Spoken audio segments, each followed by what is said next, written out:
Welcome to பவன்யாஸ் kitchen. இன்றைக்கி நம்ம கிச்சனில் பார்க்க போகிற ரெசிபி வேலண்டைன்ஸ் டே ஸ்பெஷலாக பிளாக் ஃபாரஸ்ட் கேக் தான் பார்க்க போகிறோம். ஃபஸ்ட் டைம் பார்க்குறவங்க மறக்காமல் சப்ஸ்கிரைப் பண்ணிவிட்டு பெல் ஐக்கான் ப்ரெஸ் பண்ணிக்கோங்க.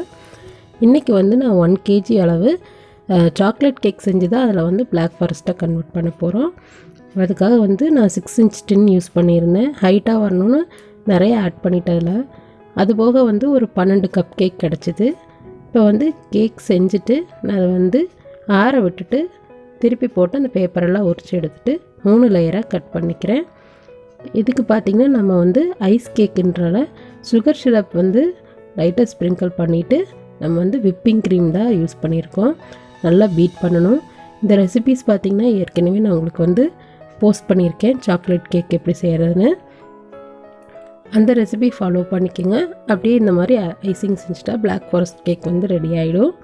உங்களுக்கு ரெசிபி என்னென்ன ஆட் பண்ணியிருக்கிறோம் அப்படிங்கிறத நான் உங்களுக்கு டிஸ்கிரிப்ஷன் பாக்ஸில் தந்துடுறேன், செக் பண்ணிக்கோங்க மறக்காமல். இந்த மாதிரி 3 லேயர்ஸும் செட் பண்ணிக்கலாம்.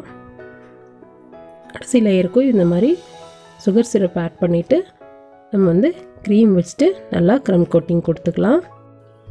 நம்ம யூஸ் பண்ணியிருக்கிற விப்பிங் க்ரீம் நான் டெய்ரி க்ரீம் தான். அதனால் எல்லாருமே சாப்பிடலாம், ரொம்ப வலுவலுன்னெலாம் இருக்காது. ஆனால் பார்த்திங்கன்னா ஃப்ரிட்ஜில் வச்சு தான் சாப்பிட்ற மாதிரி இருக்கும்.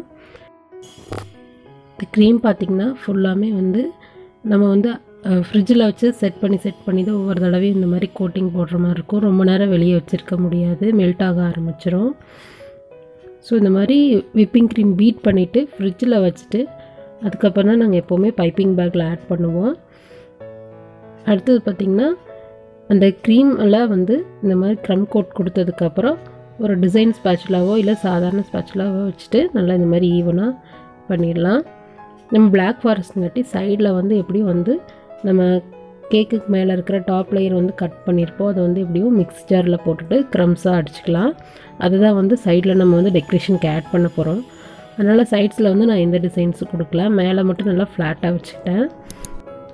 இந்த மாதிரி க்ரம் கோட் கொடுத்ததுக்கப்புறம் விப்பிங் க்ரீமை பைப்பிங் பேக்கில் போட்டு ஸ்டார் நாசில் ஆட் பண்ணிக்கிறேன். ஆட் பண்ணிவிட்டு இந்த மாதிரி ஃப்ளவர்ஸ் வச்சுக்கிறேன்.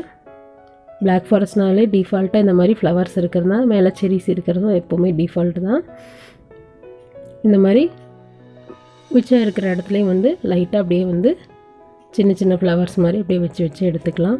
அதே மாதிரி சைட்ஸில் கீழே லோ லேயரில் எல்லாத்துலேயுமே டெக்கரேட் பண்ணிக்கலாம். இந்த மாதிரி கீழேயும் ஸ்டார் நாசில் வச்சு லைட்டாக அப்படியே வேவ் பேட்டர்ன் மாதிரி போட்டுக்கலாம். ரொம்பவுமே அழகாக இருக்கும். இந்த மாதிரி எல்லா டெக்கரேஷனும் முடித்ததுக்கப்புறம் எப்போவுமே இந்த மாதிரி ஐஸ் கேக்ஸை ஒரு 15 minutes ஆகுது நம்ம கூலிங்கில் வச்சு எடுத்தால் தான் ரொம்பவுமே டேஸ்ட்டாக இருக்கும். சாஃப்டான ஸ்பாஞ்ச் இருக்கும்போது கேக் ரொம்பவுமே சூப்பராக இருக்கும். உங்களுக்கு இந்த ரெசிபி கண்டிப்பாக பிடிச்சிருக்குன்னு நினைக்கிறேன். பிடிச்சிருந்தா மறக்காமல் லைக் பண்ணிவிட்டு ஷேர் பண்ணுங்கள். நீங்களும் வீட்டில் ஈஸியாக செய்யலாம். டிஸ்கிரிப்ஷன் பாக்ஸை மறக்காமல் செக் பண்ணுங்கள். ஃப்ரெண்ட்ஸ் கூடயே ஷேர் பண்ணுங்கள். வீட்டில் செஞ்சு பார்த்து எப்படி இருந்துன்னு கமெண்ட் பண்ணுங்கள். தேங்க்ஸ் ஃபார் வாட்சிங்.